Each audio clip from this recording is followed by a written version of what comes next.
নমস্কার বন্ধুরা, শ্রাবণী রান্নাঘরে আপনাদের সবাইকে স্বাগত জানিয়ে আমি প্রতিদিনের মতো আবারও আজকের একটা রান্নার ভিডিও নিয়ে আপনাদের সামনে চলে এসেছি। আজকের আমি আপনাদের চিংড়ি মাছ দিয়ে একটা অসাধারণ রেসিপি বানিয়ে দেখাবো। আশা করি আপনাদের ভালো লাগবে। তার জন্য কিন্তু আমার পুরো ভিডিওটা আপনাদের দেখতে হবে।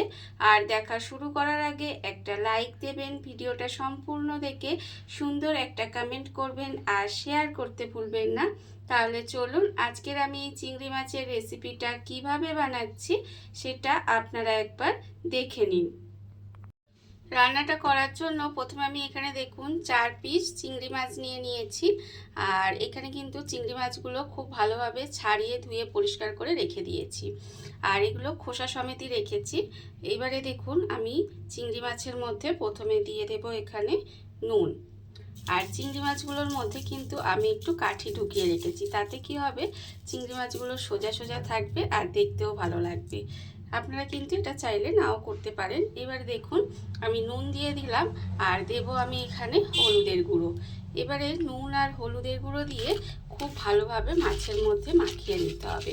এইভাবে কিন্তু মাছের মধ্যে নুন হলুদটা খুব ভালোভাবে মাখিয়ে নেব।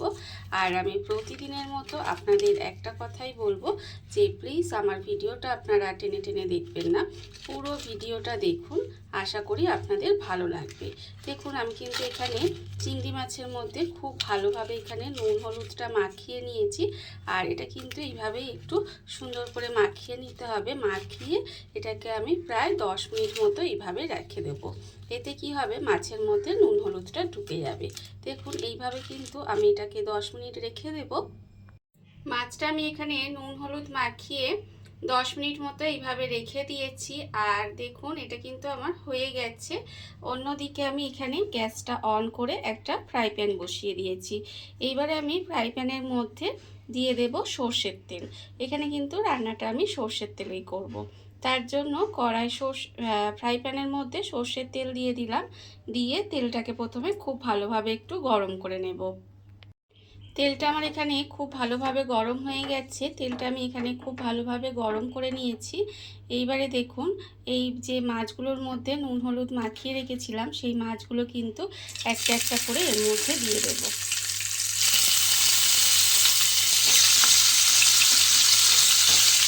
মাছগুলো একটা একটা করে এর মধ্যে দিয়ে দিলাম। দিয়ে মাছগুলোকে কিন্তু উল্টিয়ে পাল্টিয়ে একটু লাল করে ভেজে নেব। মানে খুব বেশি কড়া করে কিন্তু ভাজবো না, একটু হালকা করেই মাছগুলোকে উল্টিয়ে পাল্টিয়ে ভেজে নেব। আর আমার চ্যানেলের নতুন বন্ধু পুরনো বন্ধু সবাইকেই বলছি আমার তরফ থেকে অনেক অনেক ভালোবাসা।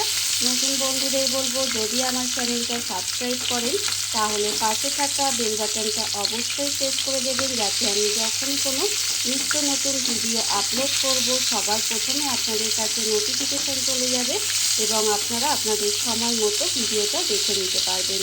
আর পুরনো বন্ধুদের বলবো যে এইভাবে আমার পাশে থাকার জন্য, আমাকে এগিয়ে যেতে সাহায্য করার জন্য আপনাদের অসংখ্য অসংখ্য ধন্যবাদ। আর দেখুন আমি কিন্তু মাছগুলোকে এইভাবে একটু উল্টিয়ে পাল্টিয়ে হালকা করে ভেজে নিচ্ছি। মাছগুলো আমি এখানে উল্টিয়ে পাল্টিয়ে হালকা করে ভেজে নিয়েছি। এগুলো কিন্তু আমার ভাজা হয়ে গেছে। এবারে দেখুন মাছগুলোকে আমি আলাদা করে তুলে রেখে দেব। মাছগুলো আমি আলাদা করে তুলে রেখে দিয়েছি। এবার রান্নার জন্য একটা মশলা রেডি করব। তার জন্য আমি এখানে দিয়ে দিচ্ছি দেখুন পেঁয়াজ। এখানে কিন্তু একটা মাঝারি সাইজের পেঁয়াজকে এইভাবে সরু সরু করে কেটে রেখেছি, সেই পেঁয়াজটা আমি এখানে দিয়ে দিলাম। আর দেব আমি এখানে অল্প সামান্য একটু আদা কুচি। আর দেব আমি এখানে 4 কোয়া মতো রসুন আমি এখানে ছাড়িয়ে রেখেছি, সেই রসুনটা দিয়ে দিলাম। আর আমি এর মধ্যে দেব কাঁচা লঙ্কা। এখানে কিন্তু 3টে কাঁচা লঙ্কা রেখেছি, সেটাও দিয়ে দিলাম। এবারে এর মধ্যে অল্প জল দিয়ে মশলাটা পেস্ট করে নেব। মশলাটা আমি এখানে পেস্ট করে বাটির মধ্যে ঢেলে নিয়েছি। আর অন্যদিকে কিন্তু গ্যাসটা আবারও অন করে ফ্রাই প্যানটা বসিয়ে দিয়েছি। দেখুন এখানে কিন্তু তেলটা আবার গরম হয়ে গেছে। তেলটা হালকা গরম ছিল, আর একটু গরম করে নিয়েছি। এইবার আমি তেলের মধ্যে দিয়ে দেব যে মশলাটা আমি এখানে পেস্ট করে রেখেছিলাম, সেই মশলাটা এর মধ্যে দিয়ে দিলাম। মশলাটা এর মধ্যে দিয়ে মশলাটাকে খুব ভালোভাবে একটু কষিয়ে নেব, যাতে মশলার যে একটা কাঁচা গন্ধ থাকে সেটা চলে যায়। দেখুন এইভাবে কিন্তু মশলাটাকে একটু সময় নিয়ে খুব ভালোভাবে একটু কষিয়ে নিতে হবে। মশলাটা আমার এখানে কষানো হয়ে গেছে। দেখুন মশলাটা ভালোভাবে কষিয়ে নিয়েছি আর মশলাটা থেকে তেলটাও ছেড়ে দিচ্ছে আস্তে আস্তে। এইভাবে মশলাটা সুন্দর করে কষিয়ে নিতে হবে। এখানে আমার কষানো হয়ে গেছে। এবার আমি এর মধ্যে দিয়ে দেব আন্দাজ মতো নুন।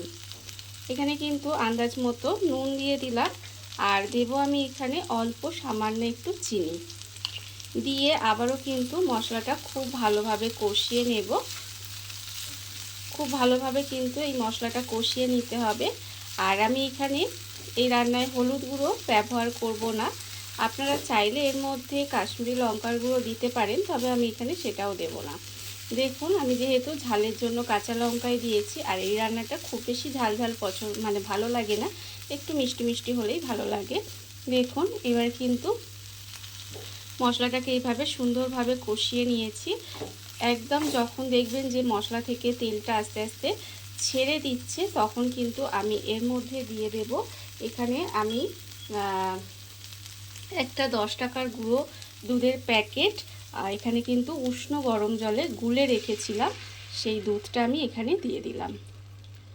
আমি এখানে গুঁড়ো দুধ ব্যবহার করেছি রান্নায়, তবে আপনারা চাইলে কিন্তু লিকুইড দুধও দিতে পারেন।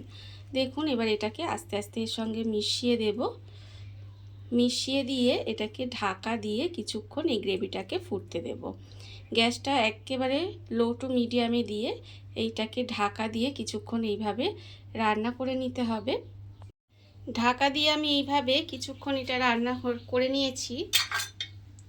দেখুন আর যখন দেখবেন এইভাবে একটু গ্রেভিটা ফুটে উঠবে তখন আমি এর মধ্যে দিয়ে দেব এই যে এখানে চিংড়ি মাছগুলো আমি ভেজে রেখে দিয়েছিলাম আগে থেকে, সেই মাছগুলো কিন্তু আমি এখানে দিয়ে দেব।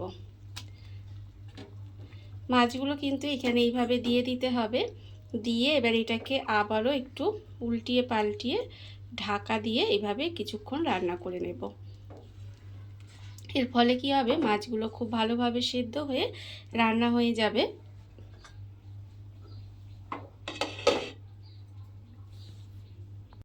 গ্যাসটাকে লোতে দিয়ে ঢাকা দিয়ে এইভাবে কিছুক্ষণ আমি রান্না হতে দিয়েছিলাম আর এর ফলে দেখুন মাছটা কিন্তু খুব ভালোভাবে সেদ্ধ হয়ে রান্না হয়ে গেছে।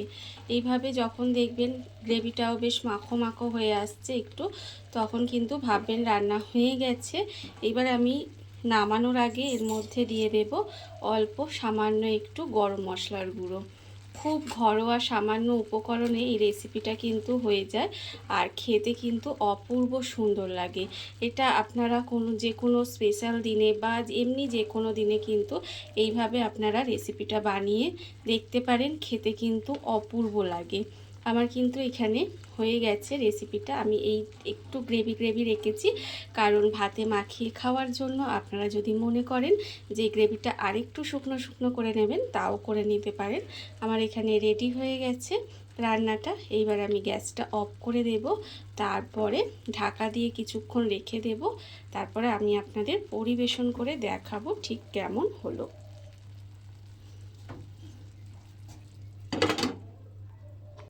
দেখুন বন্ধুরা, বাড়িতে থাকা কত অল্প উপকরণে কত অল্প সময় কত সুন্দর একটা চিংড়ি মাছের রেসিপি তৈরি হয়ে গেছে, আপনারা দেখতেই পেলেন। আর এটা কিন্তু খেতে ভীষণ সুন্দর হয়। এইভাবে আপনারাও একদিন হলেও বাড়িতে বানিয়ে দেখতে পারেন। আর এই ভিডিওটা যদি আপনাদের ভালো লেগে থাকে আপনারা আমার চ্যানেলটা সাবস্ক্রাইব করে এইভাবে আমার পাশে থেকে যেতে পারেন। তাহলে চলুন আজকের ভিডিওটা এই পর্যন্তই। নমস্কার।